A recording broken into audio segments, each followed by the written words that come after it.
आज जिस बीमारी की हम बात करेंगे वो बहुत ही कॉमन होती जा रही है आजकल ट्यूबरक्लोसिस के बढ़ने की वजह से, जिसे हम कहते हैं एम्पाइमा या छाती में पस पड़ जाना। मैं डॉक्टर हर्षवर्धन पुरी, मैं एक सीनियर कंसल्टेंट जो थोरैसिक और लंग ट्रांसप्लांट सर्जन हूं मेदांता द मेडिसिटी गुरुग्राम में। एम्पाइमा बेसिकली होता क्या है? What is empyema? एम्पाइमा होता है छाती में दो लेयर्स जो होती हैं प्लूरा की, जिसको हम विसरल प्लूरा और पैराइटल प्लूरा कहते हैं, उसके बीच में पानी का कलेक्शन हो जाना और फिर वो बाद में पानी का कलेक्शन जो है वो पस में बदल जाना, इस बीमारी को कहते हैं एम्पाइमा। क्या इसकी स्टेजेस होती हैं? तो इसको हम 3 भागों में डिवाइड करते हैं, स्टेज 1, स्टेज 2 और स्टेज 3। स्टेज 1 होती है जब सिर्फ पानी बना होता है किसी कारण से। भारतवर्ष में इसके बनने के 2 ही मूलतः कारण है मेनली। पहला है ट्यूबरक्लोसिस और दूसरा है निमोनिया। इन 2 कारण की वजह से जब छाती में पानी भर जाता है और बिल्कुल पानी की स्टेज में होता है, उसको कहते हैं स्टेज 1। स्टेज 2 होता है जब ये पानी लॉकुलेट हो जाता है या मधुमक्खी के छत्ते की तरह बन जाता है, तो इसको कहते हैं स्टेज 2 एम्पाइमा। स्टेज 3 एम्पाइमा होता है जब ये पानी ऑलमोस्ट सॉलिडिफाई हो जाता है और जो दोनों प्लूरा की लेयर्स हैं, विसरल और पैराइटल प्लूरा, वो पूरी तरह से सूज जाती हैं, थिकेंड हो जाती हैं और फाइब्रोथोरैक्स की तरफ पेशेंट जाना स्टार्ट करता है। छाती छोटी होनी शुरू हो जाती है, फेफड़ा पिचक जाता है। इसको कहते हैं स्टेज 3 एम्पाइमा। अब इसके पेशेंट्स बढ़ क्यों रहे हैं? हमें पता है कि इंडिया में ट्यूबरक्लोसिस भी बढ़ रहा है, यंगर पेशेंट्स जो हैं उनको में टीबी बढ़ रहा है। टीबी की दवाइयाँ बहुत अच्छी आ गई हैं, उनसे टीबी का इलाज भी हो रहा है, लेकिन कुछ परसेंटेज ऑफ पेशेंट जिनमें ये टीबी की वजह से पानी बनता है, उनमें ये एम्पाइमा की प्रॉब्लम्स जो हैं अब बढ़ती जा रही हैं। करना क्या होता है? जब ऐसा कोई भी पेशेंट हमारे पास आता है तो सबसे पहले उसका एक डायग्नोसिस बनाना होता है कि क्या इस पेशेंट को एम्पाइमा की बीमारी है या नहीं।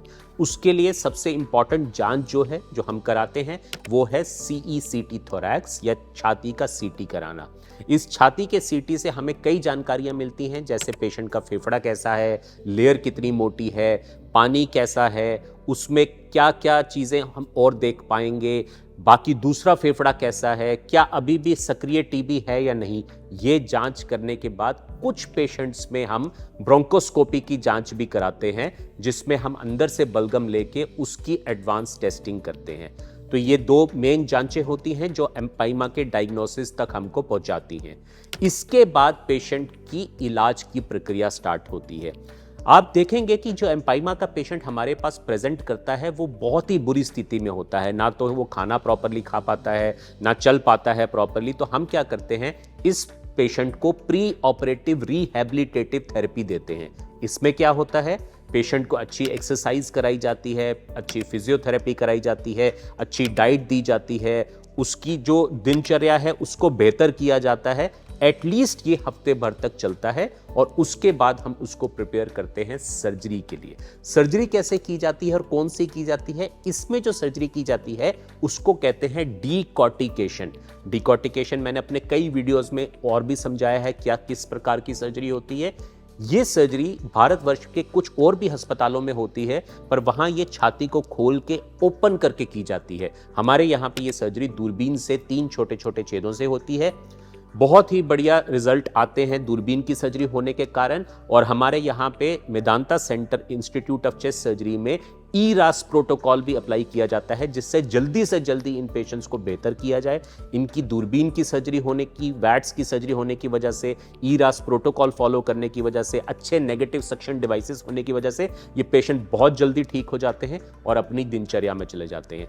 बहुत लोग मुझसे पूछते हैं कि मेदांता में तो इस सर्जरी की कॉस्ट बहुत ज़्यादा होगी, पर हमने कई जतनों से इसकी कॉस्ट को बहुत नीचे ले आए हैं और अब आम आदमी भी इस अच्छी प्रक्रिया वैट्स की डीकॉर्टिकेशन की सर्जरी को हमारे यहाँ पे करवा सकता है।